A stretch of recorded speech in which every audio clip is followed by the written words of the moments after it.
Deus me chamou aqui para falar o seguinte: você não tem ideia o que Deus pode fazer na sua vida e através da sua vida durante esses dias. Não, você não entendeu não. Você não tem ideia no que Deus pode fazer na sua vida, na sua família e na sua casa. Você não tem ideia o futuro que Deus tem preservado e reservado para você. Você não tem ideia como Ele pode transformar a sua vida, te levantar e te levar até um futuro triunfante por causa do jejum e da oração. Só lembre dessa palavra. Se você esquecer de tudo aquilo que eu pregar, lembre, o pastor falou que eu não tenho ideia do tamanho do trabalho, da obra que Deus tem para fazer na minha vida. E eu sempre falo lá na igreja no Rio de Janeiro que a oportunidade da sua vida deve ser abraçada no tempo de vida da oportunidade. Vou repetir, a oportunidade da sua vida deve ser abraçada, aproveitada no tempo de vida da oportunidade. Nem todas as oportunidades nasceram iguais. Existem oportunidades que perduram por muito tempo na sua vida, outras que passam pouco tempo, e se você não agarra essa oportunidade, ela vai embora e não volta nunca mais. Então, se abre hoje mais uma porta de oportunidade que vai durar durante 21 dias. Agarre essa oportunidade. Corra para essa oportunidade, porque ela vai mudar a sua vida. Mudou a vida de homens na Bíblia, mudou a vida de Jesus, que quando foi iniciar o seu ministério, foi levado a jejuar no deserto por 40 dias. O pastor Felipe mostrou ali em Israel, quando ele esteve aquela filmagem ali, foi o Monte da Tentação, onde Jesus foi levado durante 40 dias a jejuar. Por isso, querido, você tem 21 motivos, 21 dias para aproveitar e agarrar essa oportunidade. Quantos aqui querem aproveitar essa oportunidade e ter um romper na vida? Dá um glória a Deus aí onde você está. Eu quero falar com vocês sobre algo muito simples e pequeno. Mesmo sendo simples e pequeno, ele tem um poder poderosíssimo. Tem um poder de mudar os caminhos da sua vida, da qualidade da sua vida. Não tem apenas o poder de influenciar para onde a sua vida segue, mas ela tem o poder de fato de determinar onde a sua vida vai, o curso dela, o caminho que você vai tomar na sua vida.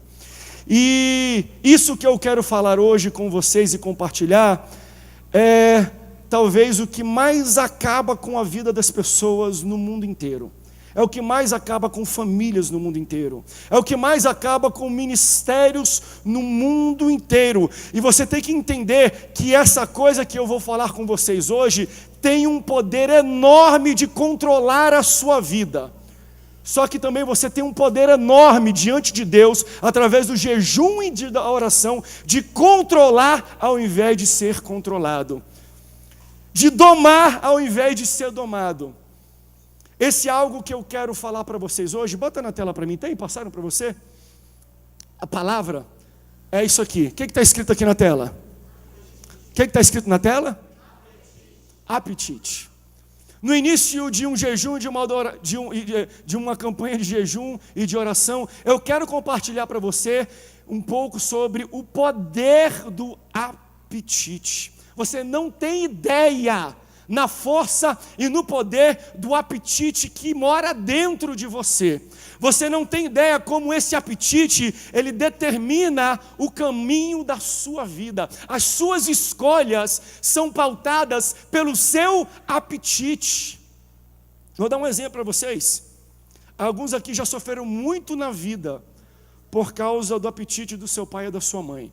Pessoas aqui perderam comunhão com o pai, tiveram famílias separadas por causa do apetite de um pai que gostava mais de uma garrafa de álcool do que de estar em casa, de uma mãe que gostava mais de outro homem do que o seu próprio marido, de uma família desestruturada que tinha um apetite por algo a mais e não por a família. E muitas pessoas aqui sofreram, não tiveram pai, a mãe, ou comunhão, a harmonia familiar dentro da sua casa, por causa do apetite do seu pai, por causa do apetite da sua mãe. O apetite que domava, que controlava os impulsos, as emoções, as vontades. O apetite tem o poder de determinar o caminho da nossa vida, a não ser que a gente tome rédeas e controle ao invés de ser controlado, e dome ao invés de ser domado, e tome conta e administre o nosso apetite ao invés de nós sermos os administrados.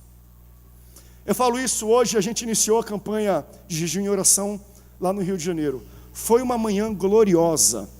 O Espírito Santo desceu naquele lugar, como eu sinto que ele vai descer aqui nessa noite também. Ele já está presente nesse local. E foi um ambiente, uma atmosfera de glória, de unção, de favor, de poder de Deus naquele local. E pessoas se ajoelhavam em pranto, chorando, querendo abraçar essa oportunidade de 21 dias. E eu falei, então vamos todos jejuar, vamos de alguma forma nos abster de alimentos físicos por um propósito espiritual, assim como fez Daniel. A palavra de Deus fala que Daniel deixou de comer comidas desejáveis. Por isso Deus olhou para Daniel e falou: Daniel, você é um homem amado e desejado. É simples, quando a gente deixa de fazer algo desejável em obediência a Deus, Ele deseja a gente, Ele derrama o favor sobre a nossa vida. E eu terminei, foi algo assim extraordinário, a presença de Deus, pessoas chorando, parece que ninguém queria sair do culto. Aí quando eu desci tinha cantina, metade do pessoal comendo, não metade, mas poucas pessoas comendo um bolinho, uma coxinha. Falei, poxa, acabei de falar lá embaixo de abstenção de coisas que vocês estão aqui comendo coxinha. Sabe, é interessante como o apetite, ele controla, ou a gente não tem controle sobre ele, nem depois de um culto. Eu acho que eles não foram as únicas pessoas que lutaram contra o apetite. Talvez no caminho de casa, quando chegou em casa, muitas pessoas na igreja hoje de manhã foram confrontados com o seu apetite para ver coisas que não deveriam, para ouvir coisas que não deveriam, para falar com pessoas que não deveriam, porque o apetite era algo incontrolável que domava a vida, o coração, a cabeça, a vontade, o impulso dessas pessoas. E eu vou falar para você, se você é domado e controlado pelo seu apetite, olha, só a misericórdia de Deus na sua vida. Mas é interessante que Deus dá uma arma para a gente controlar isso: jejum e oração. Jejum e oração são as armas que nós temos para lutar essa guerra contra o maior inimigo que nós temos nesse momento: o nosso apetite, a nossa vontade, o nosso impulso interior. E apetite, amigos, é a coisa mais forte que existe. Eu posso falar aqui para vocês sobre muitos líderes cristãos, pastores, grandes homens de Deus, usados no mundo inteiro, que perderam a influência não por causa da sua teologia, porque teologia não faz líder perder influência. Não foi por causa do colégio onde eles estudaram, do seminário.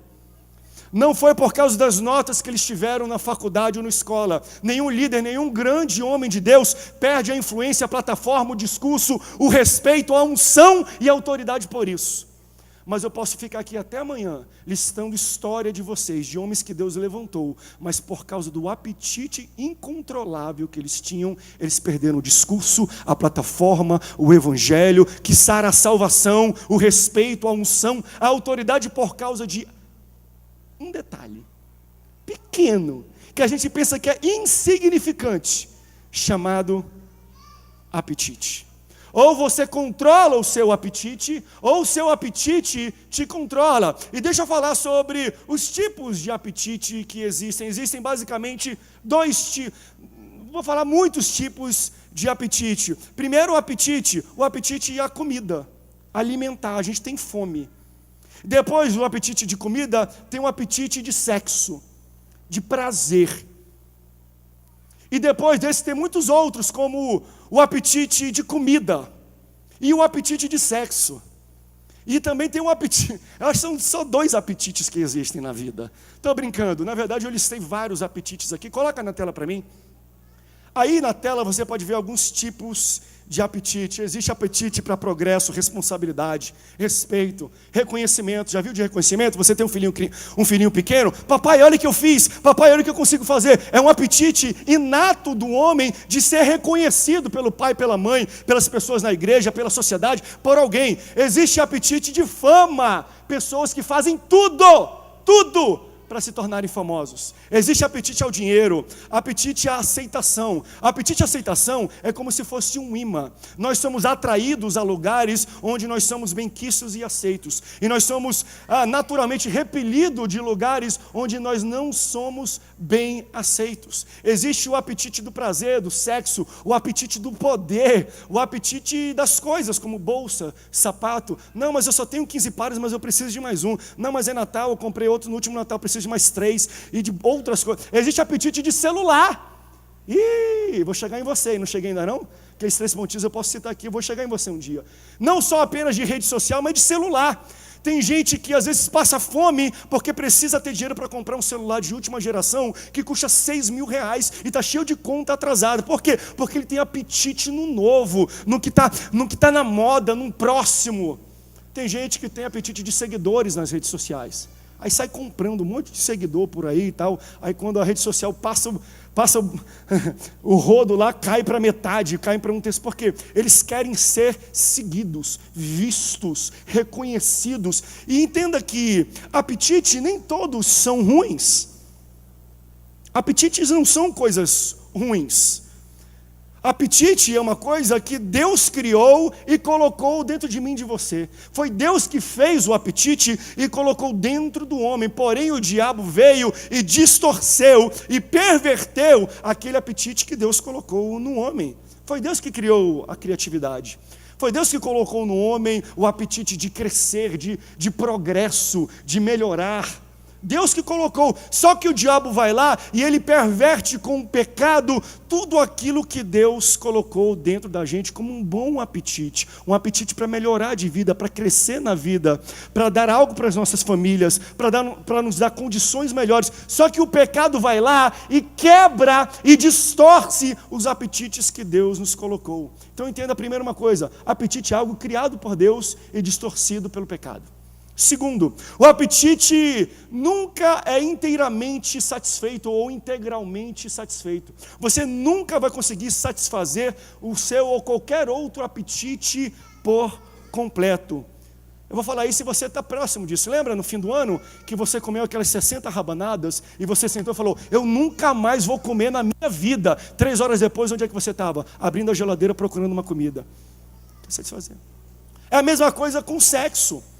Pessoas que Deus coloca uma mulher para casar e ele acha que é a outra mulher que vai satisfazer o desejo da carne dele, e ele busca em outra mulher a satisfação, e ele entende que quando ele sai, ele não está satisfeito, então ele busca outra, e paga outra, e vai atrás de outra, e começa a se tornar promíscuo procurando satisfação. E isso é para tudo, é para fama, para reconhecimento, para tudo na vida.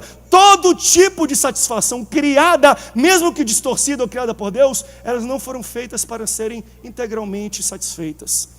E a gente fica buscando se satisfazer em pessoas, achar nossa alegria aqui, ali, e a gente nunca consegue encontrar. E a gente entra no coro daquela banda de rock Rolling Stones que eles cantam: I can get no satisfaction. A tradução daquilo é: eu não consigo me satisfazer. Eu estou falando de uma banda que são bilionários, tem jatinhos, tem todas as mulheres que eles querem, tem todas as comidas, viajam para qualquer lugar do mundo, tem todo o dinheiro, tem toda a droga, toda a fama, e eles vão e cantam um sucesso que todo mundo fala: I can get no satisfaction. Eu não consigo me satisfazer. Por quê? Porque o apetite é algo que não foi feito para ser integralmente satisfeito.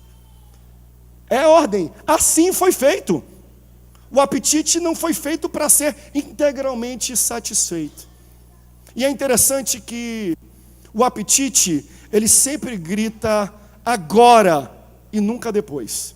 Ele é tipo o Gil Gomes, lembra do Gil Gomes? Aqui, agora. É assim que é o seu apetite. Você se lidar numa situação e o apetite o Gil Gomes vem no seu ouvido. É aqui e é agora. É sempre o aqui e agora. O apetite te faz trocar o melhor pelo imediato. Deus tem um plano muito grande na sua vida. O que Ele tem para você é melhor. Só que muitas vezes o nosso apetite e o nosso impulso faz a gente tomar a escolha de algo imediato, agora, do que algo que Deus tem preparado lá na frente. Deus tem algo tão grande na sua vida que você não tem nem ideia do que Ele quer fazer. Vocês não têm ideia do que Deus tem preparado para vocês. Só que o apetite é algo que às vezes doma o nosso coração e nos impede. E o apetite foi criado assim. Você não consegue orar para ele ir embora. Você não consegue fazer sessão de descarrego para ele ir embora. Você não consegue se aconselhar no pastor, fazer uma campanha para ele ir embora. Nem jejum faz o apetite ir integralmente embora. Mas o jejum e a oração te dão forças para você controlar, para você domar, para você administrar aquilo que outrora controlava a sua vida. Então entenda que a sua resposta aos seus apetites irão ditar e determinar o caminho que Deus vai tomar na sua vida. É como você administra aquilo que te faz impulso. É como você administra aquilo que quer te controlar. Eu nem entrei na mensagem ainda. Você está gostando? Deus está falando ao seu coração? A gente nem entrou na mensagem, nem abri a Bíblia para você ler. Para você entender o quanto nós temos para aprender sobre o assunto de jejum e oração e como nós devemos controlar os nossos apetites. E aqui eu quero compartilhar com você uma história que para mim é a principal, no meu ver, a principal história da Bíblia que trabalha o assunto de apetite com muita força. Pode colocar de volta a tela de apetite ali para mim, por favor? Ou então a tela do vídeo, para não atrapalhar o pessoal que está assistindo. Eu quero compartilhar com vocês essa noite de abertura da nossa conferência de jejum e oração, a história de apetite de dois irmãos, Jacó e Esaú. A palavra de Deus fala que eles nasceram, eram gêmeos, só que mesmo sendo gêmeos, um nasceu, um teve um parto, um foi retirado da barriga da mãe antes do outro. E esse homem foi Esaú. A palavra de Deus fala que Esaú era um homem forte, um homem viril, um homem de floresta, um homem que gostava de estar na rua. Ele lutava com urso, com crocodilo. Ele era o verdadeiro cabra macho, como a gente fala no dia de hoje. Ele era um verdadeiro nortista, nordestino, cabra macho. Sulista, sudelista também, joseense, cabra macho. Gostava de estar na rua, na fora, caçando. Era um homem de ação. Já o irmão dele, Jacó, era totalmente o contrário dele. Jacó gostava de coisas diferentes. Jacó era o filho da mamãe. Jacó não gostava de sol. Jacó não gostava de transpirar. O seu hobby era cozinhar e fazer crochê e talvez fazer... Não, mas é verdade, a Bíblia fala, gostava de ficar dentro de casa, cozinhando, ajudando a sua mãe, gostava muito de decoração. Se a gente pode acompanhar os memes dos últimos dias, Esaú vestia azul, Jacó vestia... Você que falou, não falei nada, tá? Eu não vou cometer esse pecado não, mas eu não poderia perder a piada, né? É que o pessoal fala na internet, rapaz, não quero vestir nem azul nem rosa, eu quero vestir 32, 34. Vamos ver se esse jejum me leva até lá, né? Mas entenda, porque Esaú saiu primeiro, ele é o que a Bíblia chama de primogênito. Só que primogenitura nos nossos tempos, a gente não entende o que é primogenitura. No tempo da Bíblia, o conceito de primogenitura era algo extraordinário. Só para você entender, eu vou botar 3 pontos rápidos do que significava um primogênito. Ou seja, um primogênito tinha o direito de herança dobrado. Ou seja, o pai de Esaú e de Jacó, que era Isaac, um homem muito rico que herdou tudo do seu pai Abraão, ele entendia que, olha, quando eu morrer, o meu filho primogênito vai herdar o dobro do que todos os meus outros filhos. Ou seja, a primogenitura dava para ele um benefício financeiro. Além do benefício financeiro, tinha o benefício do direito de ser juiz. Numa cultura tribal que não tinha ainda governos, o primogênito, assim que o seu pai morria, ele se tornava o juiz que julgava todas as causas da sua família. Se tinha alguma briga de terra, de dinheiro, de desentendimento entre a sua casa e os seus irmãos, quem tinha o poder da canetada, de dizer quem estava certo e quem estava errado, poder de juiz, de STF, era o primogênito. Ou seja, além do benefício financeiro, ele tinha um benefício do poder. Além disso, tinha um outro benefício que a Bíblia deixa claro, mas é algo um pouco misterioso ou místico, que era o benefício da bênção. O primogênito tinha a bênção que era colocada sobre o pai e passava de pai para filho sempre para os primogênitos. Ou seja, se você nascesse primeiro na sua família, Deus te abençoava de uma maneira sobrenatural, sem explicação, só porque você era um primogênito. Então entenda, benefício financeiro, benefício de poder e benefício espiritual. E é aí que começa a encrenca que eu quero compartilhar com vocês. Em Gênesis, no capítulo 25, a palavra de Deus fala o seguinte, a partir do versículo 7. Gênesis 25, se quiser botar no telão, fica à vontade, tá? Gênesis 25, versículo 27. A palavra de Deus diz o seguinte: e cresceram os meninos, e Esaú foi homem perito na caça, homem do campo, mas Jacó era um homem simples, habitando em tendas. E amava Isaque a Esaú, porque a caça era de seu gosto, mas Rebeca, a mamãe, amava a Jacó. E Jacó estava cozinhando um guisado, ou um cozido em outras versões, e veio Esaú, e eu vou aqui para a minha versão, e tinha Jacó feito um cozido, quando o esmorecido veio do campo Esaú, e Esaú disse: peço-te que me deixes comer um pouco desse cozido vermelho, pois eu estou morrendo de fome. Olha o apetite aí. Me dá um pouco desse guisado, um pouco dessa comida, porque eu estou morrendo de fome, e o apetite está aflorando na vida de Esaú. Eu quero parar aqui rapidinho. Quem tem filhos, 2 filhos ou 2 filhas, 2 filhas do mesmo sexo, ou 2 filhos ou 2 filhas, vai entender muito bem o que vai acontecer aqui depois dessa fala. Esaú pede para o seu filho mais novo, para o seu irmão mais novo, Jacó: me dê essa comida que você está cozinhando, que eu estou morrendo de fome e não aguento, eu faço tudo por essa comida.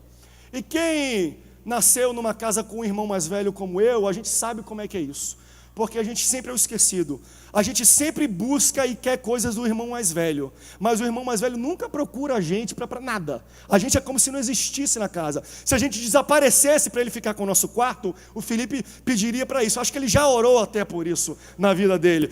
Por quê? Porque irmãos mais novos não tem nada a oferecer ao irmão mais velho. Entenda, ele é o primeiro a tirar a carteira de motorista, ele é o primeiro a dirigir, ele é o primeiro a ganhar um celular, ele é o primeiro a ter um trabalho, porque ele é mais velho, ele é o primeiro a tudo, e a gente sempre fica desejando o que ele tem. Poxa, queria a roupa que ele tem, poxa, queria o celular que ele tem, olha, ele tirou a carteira de motorista, eu nem posso dirigir ainda porque eu sou muito novo. A gente deseja tudo que o irmão mais velho tem. Eu era assim com meu irmão. Quando eu saía, os meus amigos principais eram os amigos dele, eram os amigos de faculdade dele. Eu ia jogar futebol com o pessoal da faculdade dele, não era nunca com a minha turma. Por quê? Porque os amigos do seu irmão são mais velhos, são mais legais, têm mais entendimento. Então, o irmão mais novo, ele sempre precisa do irmão mais velho, mas o irmão mais velho raramente precisa de algo do irmão mais novo. Só que a oportunidade de uma vida tem que ser abraçada no tempo de vida da oportunidade. E Jacó entendeu isso. Por quê? Porque ele vê Esaú falando: olha, eu quero comer, eu faço de tudo por essa comida. Em outras palavras, irmãozinho mais novo, eu preciso muito de um favor seu. E quem é mais novo sabe que esse é o momento para a gente se triunfar. A gente respira fundo. Como é que é? Você precisa fala mais alto. Você precisa de mim. Fala de novo. Não, quero ouvir para todo mundo da rua. Você precisa do André. Beija o pé. Faz aí assim, Felipe. Beija o meu pé aqui agora. Você precisa de mim. Era um momento que eu me deliciava. O apetite nessa hora, né, eu me deliciava. Tu está precisando de mim? Quer um favor meu? E irmãos mais novos que sofreram a vida inteira com irmãos mais velhos sabem disso. Esse é o momento ideal para a gente negociar. Calma, não é assim não. É tomar lá da cá. Tu precisa de um favor meu, eu quero um favor teu em troca. E quem sabe disso, filhos mais novos são espertos. Então o que a gente fazia? A gente fazia uma lista do que era mais importante para o irmão mais velho. E a gente vinha negociando, né? Do que valia mais, ele ia falando, não, para ver onde você caía, ainda caía bem. Você não pedia pouca coisa, você pedia muita coisa para ver onde o negócio dava. Alma de negociador, todo filho do meio, ou filho mais novo, nasceu um negociador nato. Então, o Felipe era muito isso. André, eu estou precisando de um favor assim, assim, teu. Ok, faz o seguinte então, deixa eu dar uma volta no teu carro. Não. Deixa eu passear com o teu celular que eu não tenho ainda, que eu quero, né, fazer um tchan para as garotas. Não. Deixa eu então usar o teu tênis novo. Não. Deixa eu usar a tua camisa. Você percebeu? Eu comecei com um carro e eu já estava na camiseta dele. Porque eu vou no que está lá em cima. Eu vou negociando no que é mais importante para ele. Carro, não. Celular, não. Dinheiro, não. Tênis, não. Camisa, não. Deixa eu pelo menos tirar uma selfie com o teu relógio e postar, não vou nem sair daqui. Sabe? E a gente tenta chegar lá embaixo. Então a gente começa a negociar, porque irmãos mais novos, quando eles veem a oportunidade chegando, eles têm que abraçar no tempo de vida da oportunidade. Não é todo dia que o irmão mais velho pede um favor de um irmão mais novo. E os irmãos mais novos dizem... Ih, não tem irmão mais novo aqui, não é amém. E os irmãos mais novos dizem... Tem pouco irmão mais novo aqui, muita gente malinou com o irmão então. Aqui só tem irmão mais velho. Oportunidade. Jacó, ele vê uma oportunidade porque o seu irmão mais velho, Esaú, vem e fala, olha, eu estou morrendo de fome, eu não consigo controlar o meu apetite, eu faço de tudo por esse guisado de lentilha que você está fazendo, pode me pedir o que você quiser, que eu te dou. Jacó, como um bom negociador, ele entra e fala algo muito esquisito. Olha o que Jacó faz. Ele vai no que é mais valioso para o seu irmão. Versículo 30 diz, ele disse, peço-te que me deixes comer um pouco desse cozinhado vermelho, pois eu estou morrendo de fome, Esaú disse. Olha a resposta de Jacó. Ok, vende-me primeiro o teu direito de primogenitura. Daí acontece a coisa mais esquisita dessa história, porque ele respondeu, eu estou a ponto de morrer, a minha apetite está incontrolável, de que me aproveitará o direito de primogenitura agora? O que ele está entendendo é, primogenitura só quando meu pai morrer, eu quero viver aqui e agora, eu abro mão do que é melhor para ter o que é imediato. O apetite toma conta de Esaú e ele fala, de que me será proveito o direito de primogenitura? E aqui eu paro de novo e eu pergunto para você, quem em sã consciência trocaria benefício financeiro, benefício de poder futuro, benefício de bênção futura por causa de um prato de comida? Quem em sã consciência faria isso por um prato de lentilha? Você quer que eu te responda? Você. Talvez você trocaria. Talvez pessoas aqui estão trocando.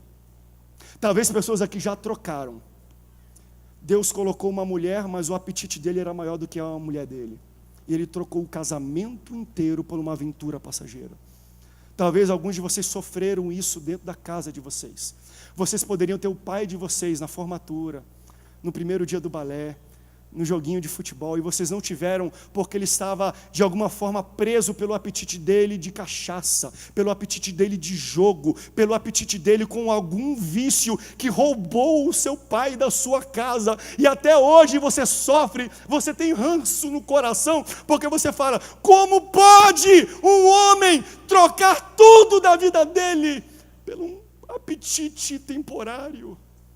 Ele nem está mais com aquela mulher, e olha eu aqui, a minha mãe solteira, com filhos para casar, é um prato de lentilha, e a gente olha e acha tamanho absurdo, mas isso é um espelho da nossa vida. Nós, às vezes, trocamos bênçãos de Deus, benefícios espirituais, financeiros, de respeito, por um apetite momentâneo, buscando talvez mais poder, Quantas pessoas não perderam amizades por causa de dinheiro, por causa de jogo de poder? Quantas pessoas perderam a comunhão e a harmonia da sua casa, porque o apetite foi tão grande que a pai ou a mãe ou o filho, alguém foi consumido e não viu nada. Em vez de esperar o melhor, eles queriam o imediato, eles queriam o aqui e o agora. De que vai me ser proveito ter uma família estruturada, se agora eu estou com desejo da carne, se agora eu quero algo? Se eu for para a cadeia no futuro não tem problema, eu preciso agora desse dinheiro, vou me locupletar dele. Não sei qual é a situação que Deus está colocando no seu coração agora, mas quando a gente lê isso, a gente tem que se colocar, seríamos nós às vezes trocamos tudo que nós temos na nossa casa, na nossa igreja, na nossa vida, por causa do poder do apetite.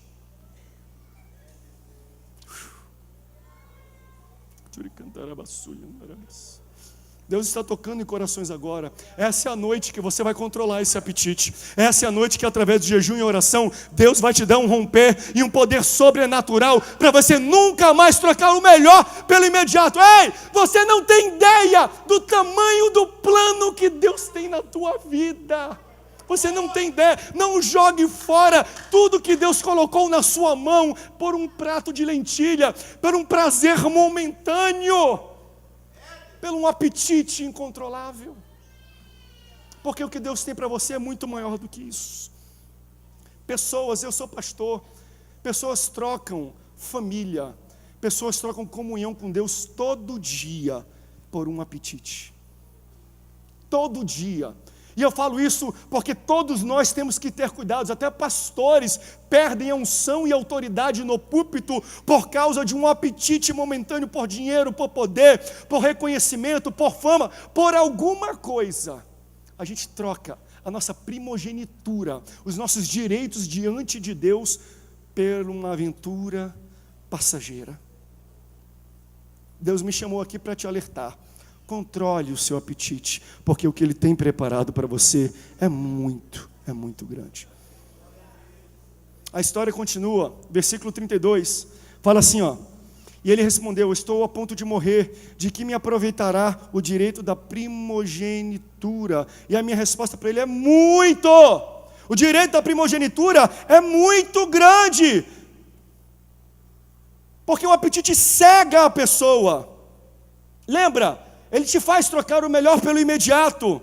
Essa foi a mesma mentira que Lúcifer, usando a serpente, contou para Adão e Eva no Éden. Deus colocou sobre eles toda a autoridade e domínio na terra. Era deles tudo aquilo. E chegou uma serpente e falou: calma aí, é de vocês tudo isso? Então por que vocês não podem comer desse fruto dessa árvore?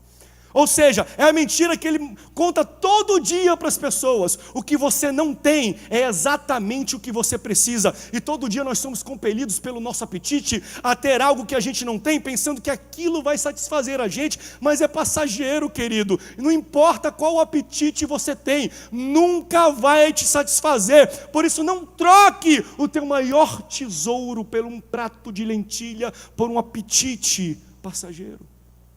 Não troque. É mentira. Versículo 33. Então disse Jacó: jura-me primeiro. E ele jurou e vendeu o seu direito de primogenitura a Jacó. Depois Jacó a Esaú falou: põe aqui o cozinhado de lentilha. E eu posso chamar. Você pode subir aqui, querido? Suba aqui para mim, por favor. Qual é o seu nome? Claudemir. Claudemir vai fazer o papel de Esaú. Então entenda, Esaú está aqui, ele fala: me dá esse prato de lentilha, porque eu estou morrendo de fome, isso é tudo que eu quero. Sabe o que me dá vontade agora? De pegar o controle, Claudemir, e dar pause na história, e entrar na tela, ser teletransportado de alguma maneira. Eu oro: Deus, me ajuda, me teletransporta, porque eu preciso falar algumas coisas para Esaú, porque ele não está vendo o futuro, ele não está vendo o plano que tu tem para ele está vendendo a primogenitura, o que ele tem de mais sagrado e precioso, por causa de um apetite momentâneo. Sabe o que eu diria para ele? Eu ia chegar, Esaú, calma, Esaú. Não fala nada para Jacó ainda. Aí você me olha estranho. Eu vim do futuro, por isso que eu estou com essa roupa estranha. Mas fica tranquilo, eu vim lá de São José dos Campos, eu estava pregando, e Deus me trouxe até aqui a você, para te mostrar o que Ele quer fazer na tua vida, Esaú. E eu ia continuar e eu ia falar assim, Esaú, entenda, Esaú, você vai ter 12 filhos, Esaú. E esses 12 filhos terão famílias. E essas 12 famílias, Esaú, vão crescer e vão habitar a terra. E essas 12 famílias, Esaú, que vão nascer da sua semente, do seu corpo, elas vão se tornar uma grande nação, Esaú.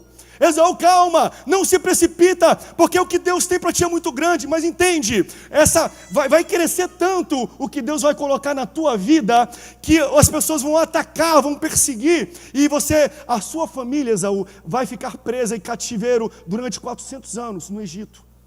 Mas sabe o que é interessante, Esaú? Que lá na frente, Deus, Ele preparou e levantou um homem chamado Moisés. Eu sei que o nome é estranho, mas o nome dele era Moisés, Esaú. Deus levantou um homem chamado Moisés, porque ele olhou para a sua semente, para a sua família, e falou, esse é o meu povo escolhido. Esaú, você entende isso? Deus escolheu a tua família e constituiu uma poderosa nação chamada Israel, que veio da tua semente. Deus falou que a tua semente, que os teus filhos, netos e bisnetos são um povo escolhido dele, Esaú. Esaú, ele levantou Moisés, e olha que poderoso, Esaú, olha que poderoso. Moisés não sabia o nome de Deus, não tinha nome para Deus como nós temos, não tinha como chamar a Deus. Então, o que Deus fez? Deus então se apresenta a Moisés. E sabe, Esaú, como Deus se apresenta a Moisés? Usando o teu nome, Esaú. Ele fala, ei Moisés, sou eu, o Deus de Abraão, de Isaque e de Esaú. Deus vai se identificar através do teu nome, Esaú. Você está entendendo o tamanho do plano? Esaú, calma, não acabou ainda não.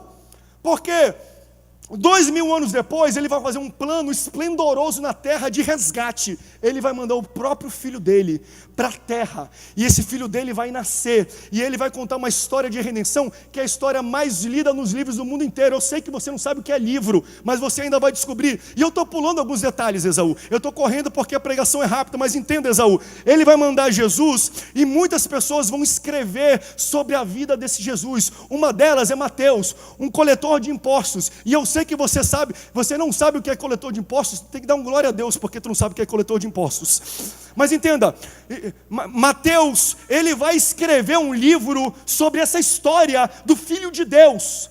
E sabe como é que ele vai começar? Bota na tela para mim, por favor, Mateus 1.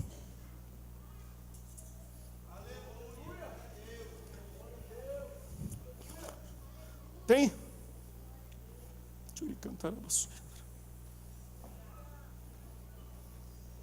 Se não tem, eu falo aqui, ó. Não precisa não, deixa lá. Ele vai escrever um livro a seu respeito, ao respeito de Jesus, o Filho de Deus. E ele vai começar o livro assim, ó. Jesus Cristo. Então Abraão gerou a Isaque. Isaque gerou a Esaú. E da linhagem de Esaú foi gerado um Messias que trouxe libertação para a terra. Esaú, calma, Esaú, não toma decisão precipitada pela carne e pelo apetite. Olha, Deus vai se apresentar com teu nome, Jesus vai vir da tua linhagem, Esaú. Pode descer.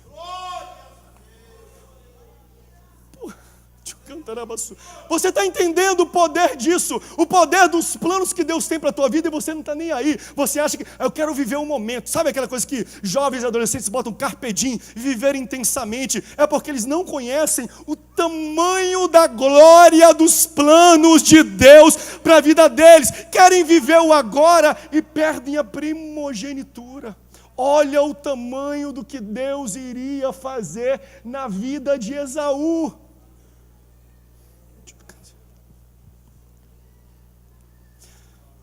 Mas eu não estava lá. Eu não fui teletransportado para falar para Esaú o tamanho dos planos que Deus ia fazer na vida dele. Sabe de uma coisa? Eu também não vou estar no dia que você tem que tomar uma decisão, onde você vai domar e controlar o seu apetite, ao invés de ser controlado e domado pelo seu apetite. Não vai ter ninguém soprando o que Deus vai fazer no futuro. Você tem que apenas ter fé e confiar. Entenda, é por isso que nós estamos aqui hoje. O jejum e a oração te dão as ferramentas e a força necessária para você domar o seu maior inimigo, que é o seu apetite. São os seus impulsos da sua carne. Esse é o seu maior inimigo. E os maiores erros que você pode fazer na sua vida são por causa dele. Vamos ler o que está escrito em Êxodo 3, versículo 6. Tem como botar aí? Disse mais, isso é Deus falando com Moisés. Eu sou o Deus do teu pai, o Deus de Abraão, o Deus de Isaque, fale bem alto, o Deus de Abraão, o Deus de Isaque e o Deus de... Não era para ser Jacó. Era para ser Esaú. Era para ser Esaú. O nome ali na Bíblia era de Esaú.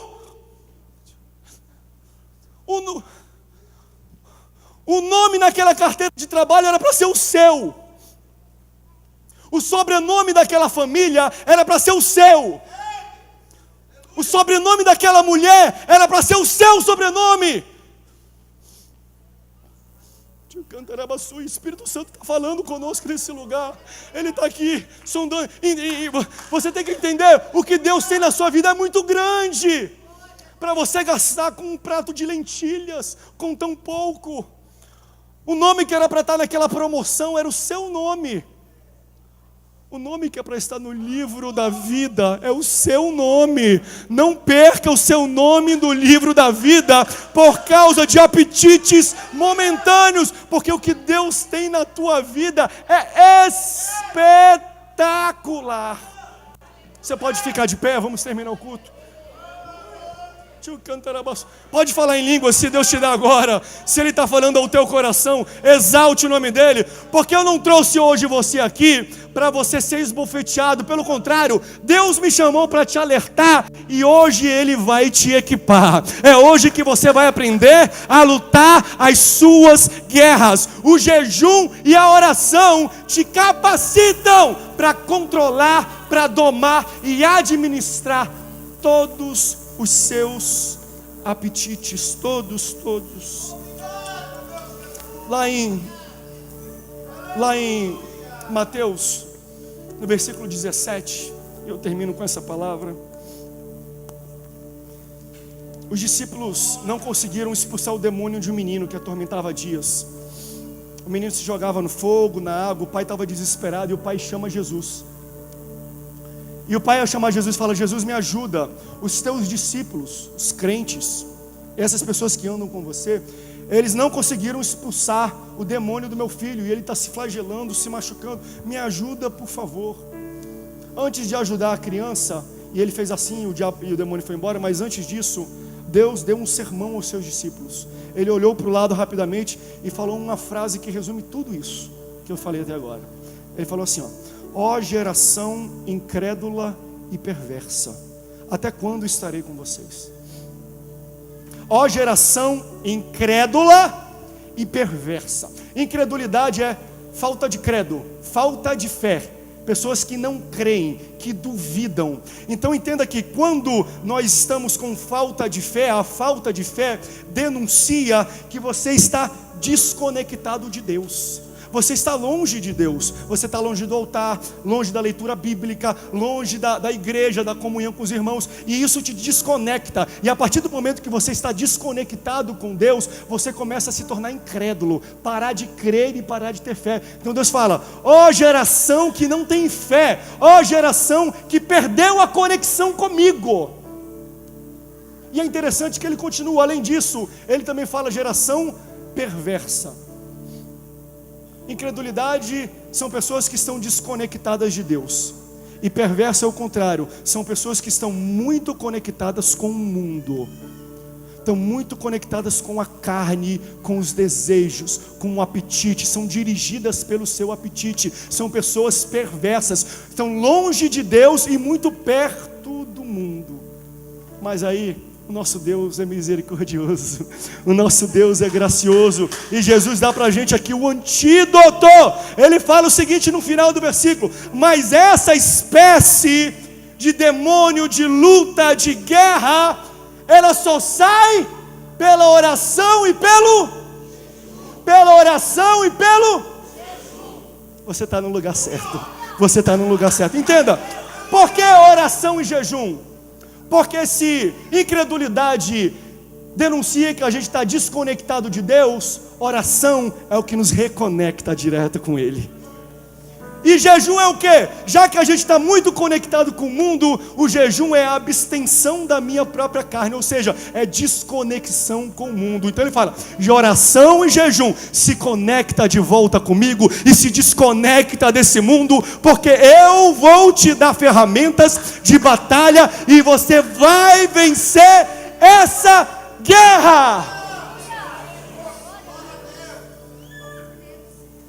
Começa hoje a sua oportunidade. Você tem 21 dias para se conectar com Deus e se desconectar desse mundo, se desconectar e controlar e domar e saber administrar os seus apetites. Porque, como eu falei no início, o que Deus tem para a tua vida é algo extraordinário. Vamos cantar? Levanta a sua mão onde você está e ore a Deus, porque Ele, através do louvor e da adoração, Ele começa a te equipar, Ele te enche do Espírito dEle, Ele derrama sobre você uma unção sobrenatural, que vai começar a desconectar você dessa terra, e vai reconectar de volta com Deus. O jejum e a oração é a arma para o crente que quer vencer os seus próprios apetites, os seus impulsos, o seu querer. Por isso você tem que se humilhar diante do altar de Deus e sacrificar aquilo que te custa. Tu és real.